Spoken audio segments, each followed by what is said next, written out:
এই মুহূর্তে কার কাছে কই মনের কথা ধারাবাহিকে অভিনয় করছেন মানালি। শিমুলের চরিত্রে দেখা যাচ্ছে তাকে।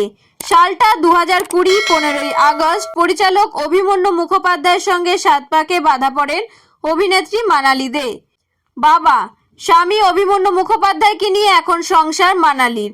তবে মাকে তিনি মিস করেন সবসময়।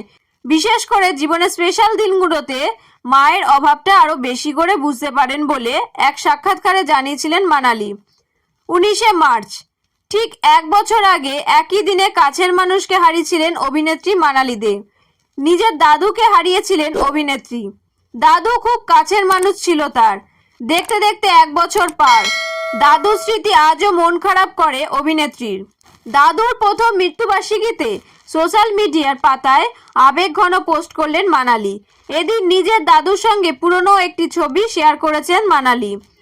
লেখেন, দাদু এটা করো না, দাদু এটা খেও না। রোজ কিছু না কিছু নিয়ে ঝগড়া আমার সঙ্গে, তার সঙ্গে আমার শাসন তো রয়েছেই। 1 বছর হয়ে গেল, এখন আর কিছুই নেই।